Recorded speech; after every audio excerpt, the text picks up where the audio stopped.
राधे राधे दोस्तों, रामायण काल के एक ऐसे योद्धा जिनके बारे में हम शायद कुछ कम ही जानते हैं। ऐसे महायोद्धा जिनका वध करने के लिए प्रभु राम को अपनी मर्यादा पुरुषोत्तम जिन्हें बोलते हैं, उस मर्यादा का त्याग करना पड़ा। शायद अभी आप नहीं समझे, तो हम बात करेंगे आज एक महान बलशाली वीर और महावीर योद्धा बाली के बारे में।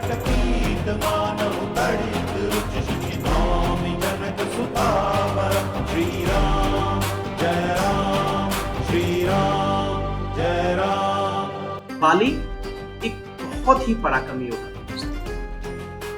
और बाली गलत नहीं थे। बाली बलवान होने के साथ साथ बहुत बुद्धिमान भी थे और सबसे एक बड़ी विशेषता थी दोस्तों उनके अंदर कि बाली जिस भी शत्रु से युद्ध करते थे, उनका आधा बल और आधी शक्तियां उनके सामने जाते ही स्वयं बाली में आ जाती थी। और यही जो उनकी शक्ति थी, यही जो उनका वरदान था, उनको अजेय बनाता था। उन्होंने जितनी भी लड़ाइयां लड़ी, वो किसी से पराजित नहीं हुई। रीजन, उनका स्वयं का बल तो था ही, बहुत बलशाली थे, लेकिन सामने वाला जितना बड़ा योद्धा होगा, अगर एक हाथी का बल है तो आधा हाथी का, 10 हाथी का बल है, 1000 हाथियों का बल है तो 500 हाथियों का बल, एक कल्पना है कि उसमें उनमें चला जाता है। अब दोस्तों वो गलत कैसे हुए, बात वहां से करते हैं। दोस्तों हुआ क्या, एक बार किष्किंधा पे एक राक्षस ने आक्रमण किया और वो उसका काम होता था, राक्षसों की प्रवृत्ति होती है दूसरों का नाश करना, दूसरों का विनाश करना। तो सिर्फ और सिर्फ क्या करना है कि दूसरों को नुकसान पहुंचाना है। अपना फायदा होता है नहीं होता कोई फर्क नहीं पड़ता, फर्क इस बात से पड़ता है दूसरे का नुकसान कैसे। तो उस समय जो राजा थे वहां पे किष्किंधा नरेश, वो थे बाली। तो हर राजा का ये कर्तव्य होता है कि अपनी प्रजा की रक्षा करे, उसे गलत चीजों से, उसे बुरे परिणामों से बचाए, अपनी प्रजा की भलाई करे।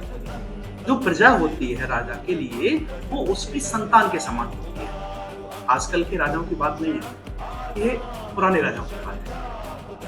आजकल तो सारे बड़े घोटाले बड़े राजा ही करते हैं। तो दोस्तों, जो उस समय उनका जो कर्तव्य हुआ, उन्होंने क्या किया कि उस राक्षस का पीछा करते करते दोनों लड़ाई लड़ रहे थे, बाली भी और सुग्रीव भी। तो लड़ते वो जो राक्षस था एक कंदरा यानी गुफा में चला गया। क्योंकि राक्षसों का एक विशेषता होती है, गुण समझ लीजिए, छुप कर वार करना।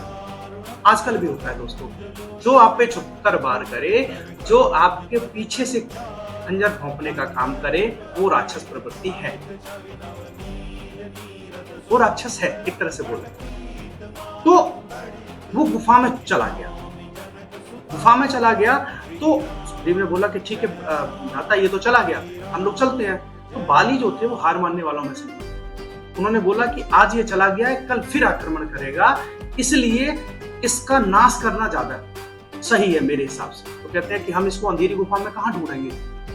तो कहते हैं आप एक काम करो, आप यहीं रहो बाहर, मैं अंदर जाता हूं, और जब तक मैं इसे मार नहीं दूंगा तब तक आप यहीं रहना। तो उन्होंने कहा कि भाई अगर आपको कुछ हो गया कैसे पता चलेगा। उन्होंने एक टाइम दिया उन्हें कि मैं इतने टाइम तक अगर वापस नहीं आता तो आप मुझे मरा समझ लेना, और आप इस कंदरा के जो गेट है, दरवाजा है, इसको बंद कर देना किसी बड़े पत्थर से, और राज चले जाना। ऐसा पत्थर हो जिससे वो राक्षस खुल के बाहर ना आए। या तो मैं उसे मारूंगा, या आप उसका मुंह बंद कर दोगे तो वो वैसे ही इसमें मर जाएगा। तो सुग्रीव ने मना किया, लेकिन बाली क्योंकि प्रतापी थे और जो प्रजा थे उसको अपने बच्चे की तरह मानते थे, और स्वयं जो बाली थे वो अपने छोटे भाई, यानी हम 2 भाइयों की बात कर रहे हैं, बाली के भाई जो थे दूसरे, कौन, सुग्रीव, जो बाली के भाई सुग्रीव थे, उनको भी वो अपना बच्चा समझते थे, मतलब बेटे की तरह प्यार थे।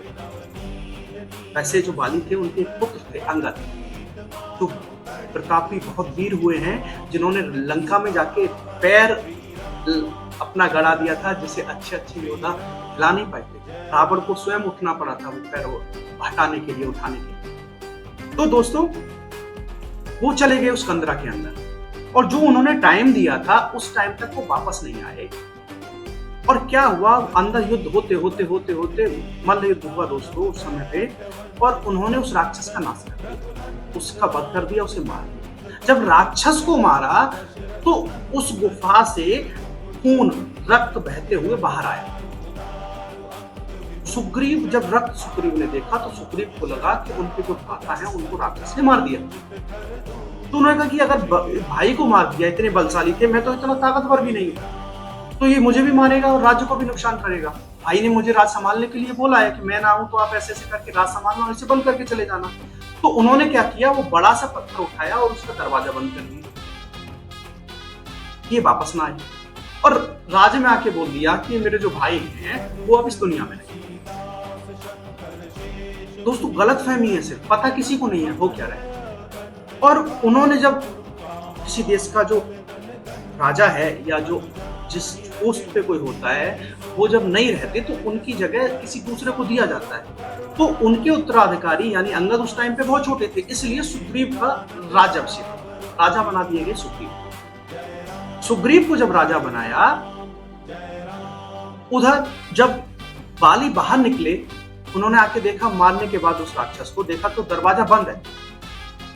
तो वो वैसे ही थके थे, उन्हें गुस्सा आया कि यार मैं तो वैसे ही थका हुआ हूं और इसका गेट और बंद कर दिया। उन्होंने ऐसे तैसे, वो बलशाली थे, गेट खोला, बाहर आए। बाहर आके जब राज में आए अपने, तो देखते हैं कि राज में राजोत्सव मनाया जा रहा है, तिलक उत्सव मनाया जा रहा है सुग्रीव का राज तिलक। दोस्तों कोई पूरे दिन भाग दौड़ जिद्दोजहद करके जब घर आता है तो उसका जो दिमागी संतुलन होता है वैसे खराब होता है, और लड़ाई करके कोई आ रहा है तो उसका संतुलन तो और ही खराब होगा। और वो देखता है कि यार मेरे सामने खुशियां मना रहे हैं किसी और के लिए, तो उसका दिमाग फिर जाता है। तो उनके दिमाग में एक गलतफहमी आई कि ये जानबूझ के मुझे बंद करके आया है कि मैं उसके अंदर मर जाऊं और इसका राज तिलक हो जाए। तो उन्होंने क्या किया, सबसे पहले आके सुग्रीव को पकड़ लिया। कहते अच्छा मेरे को वहां बंद करके मारने के लिए आया और यहाँ खुद राजा बनेगा, और उनको मारना स्टार्ट किया।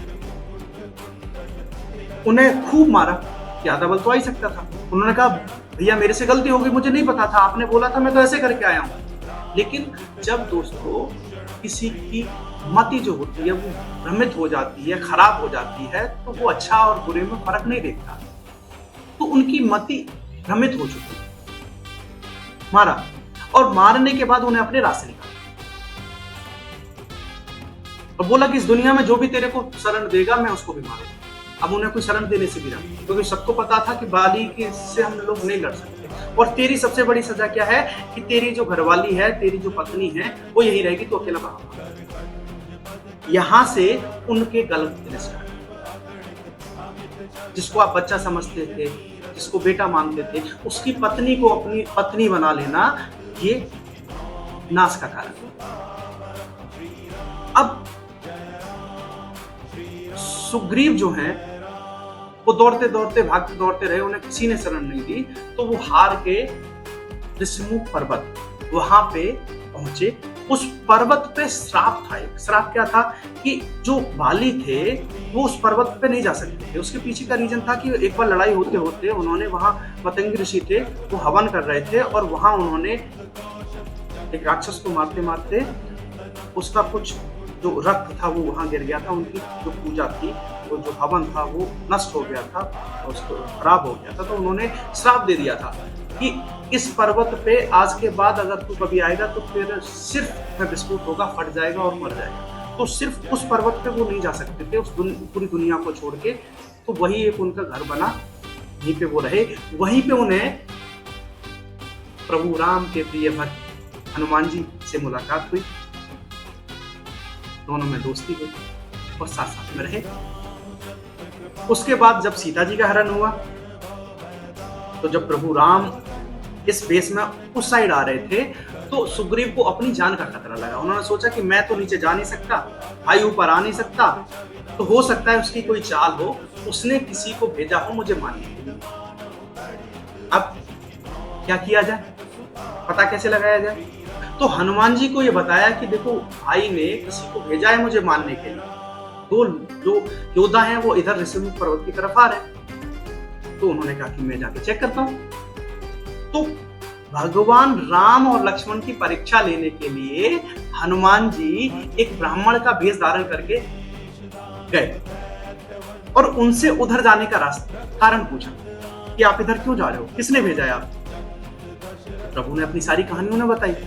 जब प्रभु ने सारी कहानी उन्हें बताई, अपना परिचय दिया कि मैं दशरथ पुत्र राम हूं और ऐसे ऐसे ये मेरे भ्राता हैं और मेरी पत्नी जो है सीता जी, उनका हरण हो गया है, तो वो समझ गए कि ये तो मेरा आराध्य है, मेरे प्रभु हैं। तो अपना जो स्वरूप था, जो ब्राह्मण बने थे, उसको त्याग दिया और अपने असली रूप में आ गए और पैरों में पड़ गए। प्रभु आप ही की प्रतीक्षा में तो मैं था इधर, इतने सालों बाद आपने दया करी, इतनी सालों बाद आपने मुझ पर कृपा करी और मैं भी कितना अज्ञानी हूं कि आपकी परीक्षा लेने के लिए आया।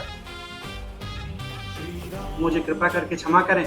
चलिए प्रभु लेके गए ऋषिमुख पर्वत और वहां जाके विभीषण को बोला कि आप कैसी बात करते हो, ये तो मेरे आराध्य हैं और इनकी शरण में जो जाता है वो इस दुनिया से तो क्या इस संसार से तर जाता है। तो ठीक है, जो सुग्रीव थे उनकी दोस्ती हुई प्रभु राम से, जिसकी वजह से उन्होंने अपनी पूरी सेना, उन्होंने वायदा किया कि मैं पूरी सेना आपको दे दूंगा माता सीता को ढूंढने के लिए और युद्ध के लिए रावण से, लेकिन मेरे पास सेना ही नहीं है। तो फिर सेना कहां से दोगे? कि ऐसे ऐसे बात है, मैं आप जैसे हो वैसा मैं भी हूं। आपकी पत्नी को उठा के ले गया रावण और मेरी पत्नी को उठा के ले गया मेरा भाई, तो दोनों की व्यथा सेम ही है।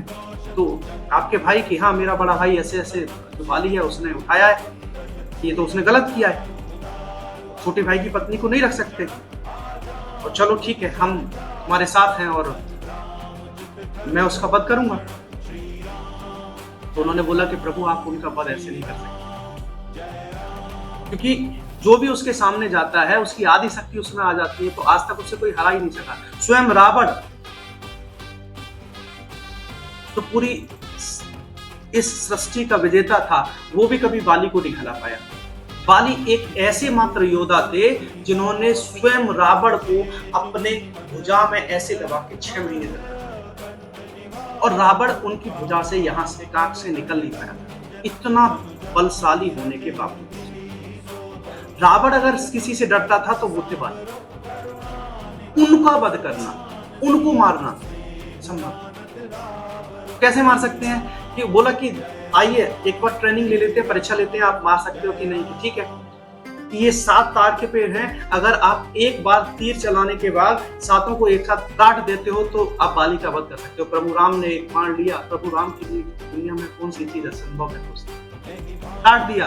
बोले ठीक है आप मार तो सकते हो, लेकिन प्रभु एक बात है याद रखनी होगी कि आप बाली को छुप के मारना होगा, सामने गए तो आप कभी नहीं मार पाओगे।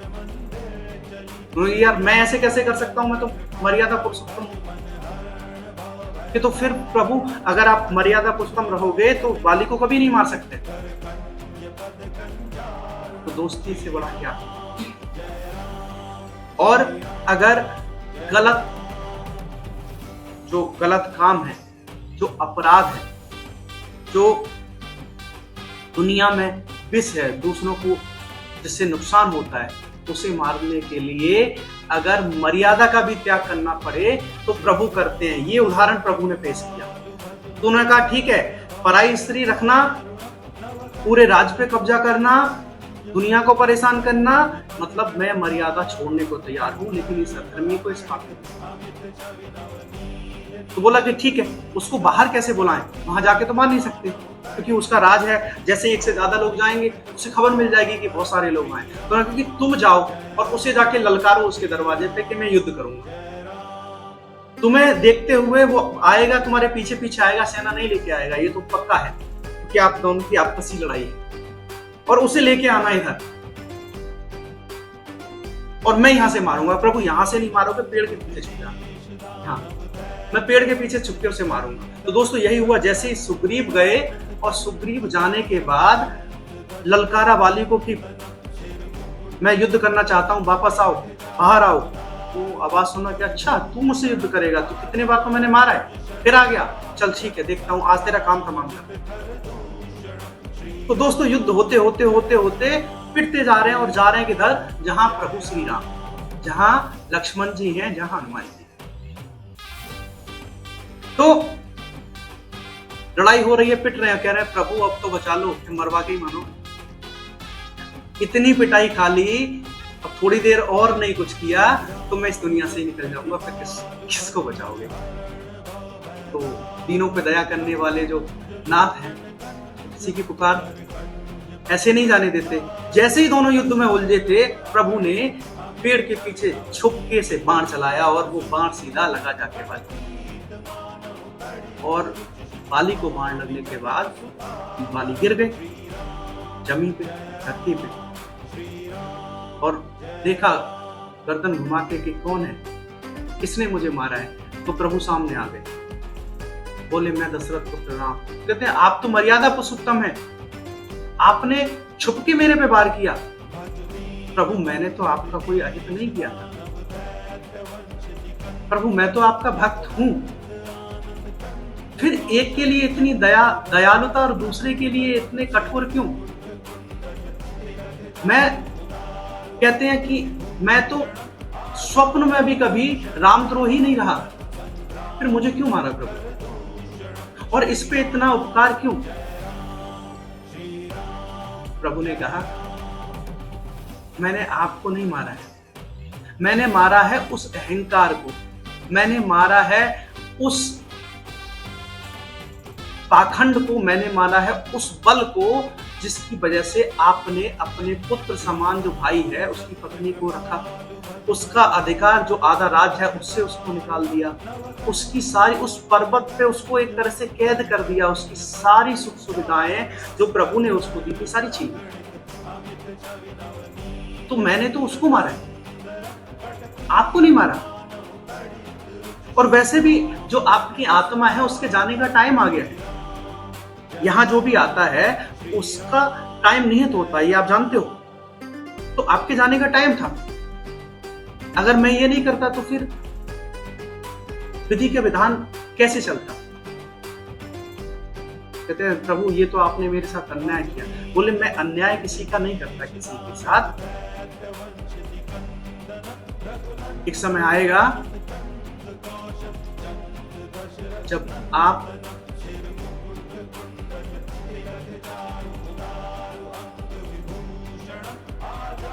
जैसे क्या तैसे वाली कहानी। तो दोस्तों खैर वो फिर एक बड़ा टॉपिक हो जाएगा।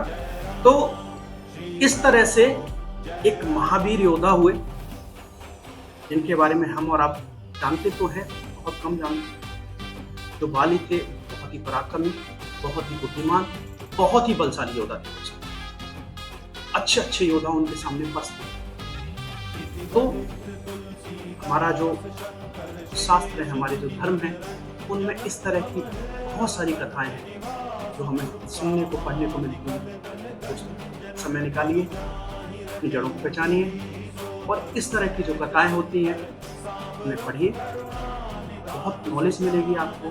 और इस तरह की चीज़ों को आप ध्यान करते हैं दोस्तों, तो सुनते ही आप जो गलत काम है उनसे दूर होना आपका स्टार्ट हो जाएगा और आप अच्छे रास्ते पर चल पाएंगे। तो ये थी एक कहानी। मिलेंगे एक नई कहानी के साथ एक नए समय पे, तब तक राधे राधे। नहीं भांति गौर असीस सुनी सी सहित ही हर्षी।